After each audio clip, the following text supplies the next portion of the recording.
Shalom, selamat pagi warga jemaat GKI Ebenezer Timika dari rayon Yerusalem sampai rayon Yordan dan juga warga Kristen dimanapun berada. Kita patut bersyukur oleh karena pemeliharaan Tuhan sehingga kita dapat berjumpa lagi dalam siaran Bina Keluarga Kristen edisi Jumat tanggal 9 Mei tahun 2025. Pagi ini kita akan mendengarkan firman Tuhan dalam renungan pagi yang akan disampaikan oleh Syamas Bapak Julius Kadang. Untuk mengawali siaran di pagi ini, kita akan memulainya dengan doa. Shalom, selamat pagi dan salam sejahtera untuk kita semua. Bapak, Ibu, Saudara-saudara pendengar setia siaran Bina Keluarga Kristen Jemaat GKI Ebenezer yang dikasihi dan diberkati Tuhan kita Yesus Kristus. Pagi hari ini mengawali seluruh aktivitas, tugas pekerjaan dan pelayanan kita. Mari kita mendasarinya dengan membaca dan merenungkan firman Tuhan dari Injil Yohanes pasal 20 ayatnya yang ke-22. Namun sebelumnya mari kita berdoa. Ya Tuhan Allah Bapa kami yang bertahta di dalam kerajaan sorga, Bapa, di dalam nama Tuhan Yesus Kristus, kami mengucap syukur atas hari yang baru, kesehatan, kekuatan yang baru, serta nafas hidup yang baru yang boleh kami terima di pagi hari ini. Menyambut pagi yang indah ini, kami mau diperlengkapi dengan firman kebenaran-Mu yang akan menuntun kami di dalam menjalani setiap aktivitas kami di sepanjang hari ini. Urapi kami dengan Roh Kudus-Mu, karuniakan hikmat bagi kami, sehingga kami boleh mengerti dengan sebaik-baiknya apa yang Tuhan kehendaki untuk kami mau pahami dari firman-Mu yang akan kami baca. Dan bantu kami ya Bapa, agar kami dapat melakukannya di dalam hidup kami. Layakkan dan ajar kami untuk senantiasa percaya sepenuhnya kepada firman-Mu. Di dalam nama Tuhan kami Yesus Kristus kami berdoa. Terpuji nama Tuhan. Amin. Firman Tuhan dari Injil Yohanes 20 ayat 22 berbunyi, "Dan sesudah berkata demikian, ia mengembusi mereka dan berkata, terimalah Roh Kudus." Demikian firman Tuhan. Dikatakan yang berbahagia adalah kita yang membaca, mendengar, merenungkan, dan memeliharanya dalam kehidupan kita dari hari ke hari. Shalom, Bapak, Ibu, Saudara pendengar setia siaran Bina Keluarga Kristen Jemaat Ebenezer yang dikasihi dan diberkati Tuhan. Kita bersyukur karena pagi hari ini kita masih diperkenankan Tuhan memasuki hari yang ke-129, minggu ke-18 di tahun 2025. Saya sangat meyakini bahwa pagi ini selalu ada pengharapan, ada sukacita dan damai sejahtera yang Tuhan berikan untuk kita, dan mari kita terima itu dengan iman. Bapak, Ibu, Saudara yang dikasihi dan diberkati Tuhan, pembacaan firman Tuhan di hari ini dengan tema transformasi para murid. Sekali lagi, tema di hari ini yaitu transformasi para murid. Bapak, Ibu, Saudara-saudara yang dikasihi dan diberkati Tuhan, sebelum kita masuk dalam teks, mari kita flashback sedikit ke belakang, melihat tentang bagaimana dengan Injil Yohanes ini. Injil Yohanes adalah salah satu dari 4 Injil kanonik dalam Perjanjian Baru Alkitab Kristen, yaitu Matius, Markus, Lukas, dan Yohanes.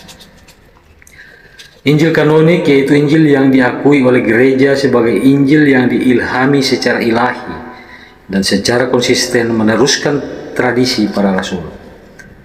Namun Injil Yohanes tidak termasuk dalam Injil sinoptik karena memiliki ciri khas yang berbeda. Berbeda dalam pendekatan cerita dan tujuan penulisnya. Selain itu berbeda karena ketiga Injil sinoptik tersebut ditulis sebelum tahun 70, sedangkan Injil Yohanes baru ditulis 20-30 tahun kemudian. Seleksi bahan Injil Yohanes tentang kehidupan Yesus 90% berbeda dari ketiga Injil sinoptik. Karena rupanya Yohanes tidak mau hanya sekedar mengulang, tetapi memberikan pemahaman dan pengajaran dari kehidupan Yesus yang lebih mendalam. Injil Yohanes ditulis oleh Yohanes, anak Zebedeus, yang adalah murid Yesus yang dikasihinya. Injil Yohanes menyajikan perspektif unik tentang kehidupan, pelayanan, kematian, dan tentang kebangkitan Yesus, serta implikasinya bagi kehidupan orang percaya dengan penekanan utama kepada Yesus sebagai Allah yang hidup. Kisah ini terjadi dalam konteks pasca kebangkitan dan kematian Yesus yang menandai momen penting dalam narasi Injil. Di ayat sebelumnya, Yesus menampakkan diri kepada murid-muridnya yang berkumpul di ruang tertutup karena para murid takut akan orang-orang Yahudi. Dan sebelum memberikan Roh Kudus, Yesus mengucapkan, "Damai sejahtera bagi kamu," menandai pemberian damai yang sejati dari Allah. Pemberian Roh Kudus kepada murid-murid menandai dimulainya era baru dalam hubungan antara Allah dan manusia. Beberapa poin penting dari pemberian Roh Kudus, yaitu yang pertama, pemberian Roh Kudus merupakan pemberdayaan bagi murid-murid untuk melanjutkan misi Yesus, yaitu misi pemuridan, menjadi saksi dan membawa kabar baik. Yang kedua, pemberian Roh Kudus menandai transformasi penting dalam kehidupan murid-murid di dalam mempersiapkan mereka untuk tugas besar. Dan yang ketiga, Roh Kudus yang dihembuskan kepada murid mengindikasikan bahwa misi yang dilakukan adalah misi yang kudus. Dan secara universal, Yohanes 20 ayat 22 menekankan pentingnya peran Roh Kudus dalam kehidupan dan misi orang percaya. Pemahaman ini menunjukkan bahwa ayat 22 adalah bagian integral dari narasi kebangkitan dan misi Yesus, sekaligus merupakan momen kunci dalam narasi Injil Yohanes yang menandai transisi penting dalam sejarah keselamatan. Demikian firman Tuhan ditafsirkan untuk kita. Lalu bagaimana firman Tuhan ini kita mau bawa di dalam kehidupan beriman kita? Bapak, Ibu, saudara-saudara yang dikasihi dan diberkati Tuhan, sebagaimana tema kita di saat ini, yaitu transformasi para murid, maka sebagai umat kepunyaan Tuhan, kita juga sudah memperoleh hembusan Roh Kudus dalam sakramen baptisan dan penguatan. Maka sebagai murid Kristus yang telah menerima Roh Kudus, mari kita menjadi transformator, membangun komunitas yang mendukung dan membangun iman bersama, berbagi pengalaman spiritual, dan mendukung satu sama lain dalam perjalanan iman. Mari kita mengembangkan karakter Kristus, membiarkan Roh Kudus membentuk karakter Kristus dalam diri kita.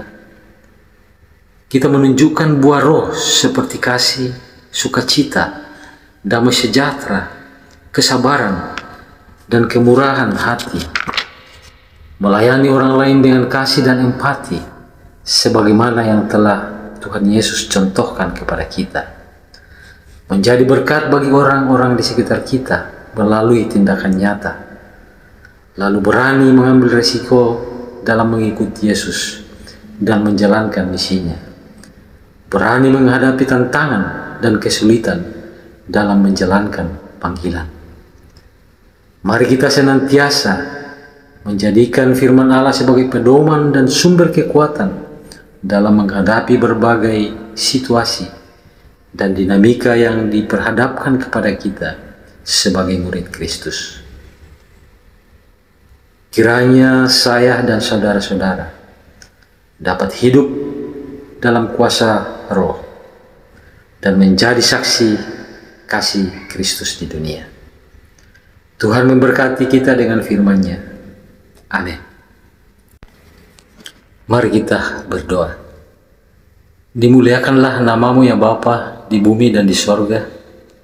Terima kasih atas firman-Mu yang kami boleh baca dan renungkan di pagi ini. Firman-Mu saat ini mengingatkan kami agar kami senantiasa dimampukan untuk melanjutkan misi dan menjadi saksi-Mu di dunia. Ajar kami supaya kami senantiasa percaya sepenuhnya terhadap firman-Mu. Tuntun kami ya Roh Kudus agar kami setia, berpengharapan dan selalu membangun relasi dengan Tuhan dan sesama kami.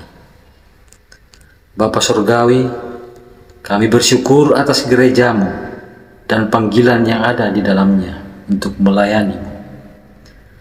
Kami memohon agar Engkau memberkati setiap bagian dari pelayanan di dalam jemaat kami. Memberkati setiap program kerja pelayanan yang ada, dan setiap inisiatif pelayanan lainnya yang dilakukan oleh gereja-Mu ini. Biarlah setiap pelayanan yang kami lakukan membawa kemuliaan bagi nama-Mu dan memberkati orang-orang di sekitar kami. Berkati gereja-Mu yang ada di seluruh dunia. Jauhkan dari segala yang jahat. Biarkan gereja-Mu melayani dengan kasih dan damai dalam sukacita iman. Kami berdoa untuk kabupaten yang kami cintai ini, Kabupaten Mimika, dari kota sampai ke pelosok-pelosok kampung, dari pegunungan sampai ke pesisir. Hadirkanlah kesejahteraan, keadilan, dan kebahagiaan bagi umat-Mu.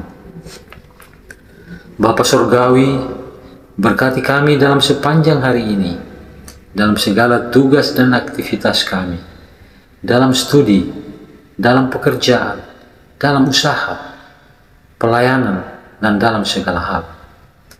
Biarlah apa yang kami lakukan menyenangkan hati Tuhan. Kami menyerahkan setiap pergumulan kami masing-masing. Biarlah Tuhan melawat kami, menyembuhkan yang sakit, menguatkan yang lemah, menghibur yang berduka, melepaskan yang terikat dan terbelenggu dosa, dan memberikan mujizat yang ajaib bagi setiap kami yang sedang dalam persoalan. Semuanya itu kami serahkan ke dalam tangan kasih-Mu. Inilah doa kami ya Tuhan, ampunkan setiap salah dan dosa kami. Terima dan kabulkan doa kami seturut dengan kehendak-Mu. Hanya di dalam Yesus Kristus, Tuhan dan Juru Selamat kami berdoa.